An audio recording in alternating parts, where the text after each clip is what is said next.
Earlier in February, the American Air Force attacked an unmanned airship that appeared in the US. This was a Chinese civilian airship. After verification, China repeatedly informed the US of the civilian nature of the airship, conveyed that its entry into the US was due to a force majeure, and opposed its use of force.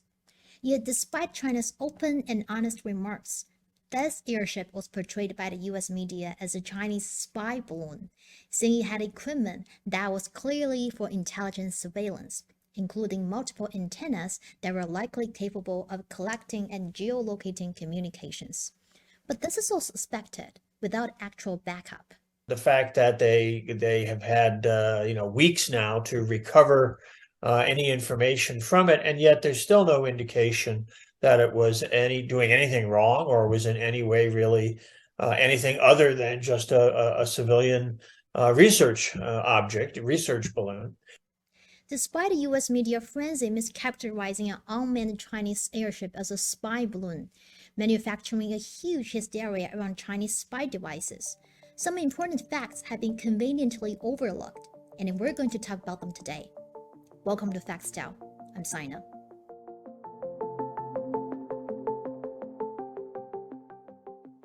Now, here's some essential questions about this whole balloon drama.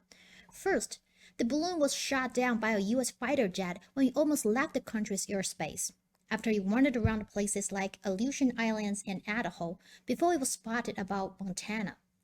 According to this Washington Post article, this unmanned airship was monitored right after it was launched in Hainan. Afterward, it lost its course and took some unexpected turns.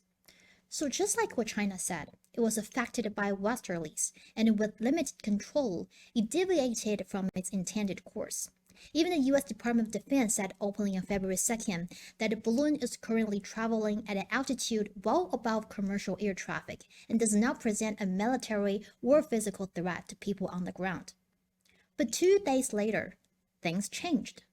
So here we are, tracking this balloon from takeoff, knowing full well what it did. Now, in hindsight now, Jim, this sort of explains why we didn't shoot it down right away. We had an idea of what it was likely doing. Then we thought it was probably a little bit veered off course, so we thought we'd keep track of it. But it sounds like we knew exactly what it was and never intended to shoot it down until there was an uproar. That certainly is one way to interpret the events, and it's hard to dispute it. Yes, this stray balloon was shot down by brutal force ordered by US President Joe Biden right before his State of the Union address. In D.C., the administration is getting hammered by Republicans for not shooting it down earlier, but you heard the president there speaking to reporters over the weekend. He said he wanted it shot down on Wednesday, but he took the advice of the Pentagon and some of the risks that they had outlined. But Jonathan, what we can say about the State of the Union is that this is going to be one issue the president will likely address when it comes to China.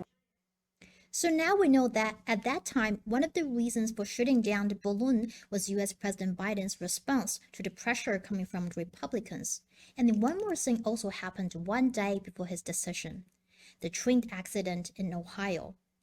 On February 3rd, a train carrying hazardous materials derailed in East Palestine, a small town in Ohio, forcing the evacuation of thousands of residents. Even after the authorities' handling of toxic chemicals, the situation still appears to be a disaster. Many people returned afterward, suffering from nausea and headaches. Dead animals can be spotted everywhere in the neighborhood, and the long-term negative effects on the health of local people are even direr. It's not safe for anybody. People are concerned about the fact that they're still coughing, having headaches. Pets, animals, wildlife is being affected by this. I'm concerned for the long-term effects of what this could bring for anybody in the area or anybody in the radius of 30 miles that this is now affecting because of the acid rains. It's a danger to us all. But the story had largely remained local news until the hashtag #OhioChernobyl became trending on Twitter. Meanwhile, most US mainstream media treated the Chinese spy balloon as a priority. After almost 2 weeks, with attention mounting, they finally started doing some story. While the balloon drama didn't end, it tried its best to catch people's attention. In the first 2 weeks of February, US fighter jets shot down 3 other objects flying over Alaska, the Yukon, and Lake Huron. But as US President Biden later admitted, that these three objects were only linked to private companies, recreation, or research institutions, the situation ended with a whimper. One thing quite funny is that among the three objects later shot down, one of them was believed to be a $12 hobby balloon launched by Northern Illinois Balloon Brigade, a hobbyist group in the US. Yet the United States Air Force used a Sidewinder missile worth $439,000 to shoot down this flying toy in the vicinity of the Yukon Territory in Canada. I mean, what a waste of money.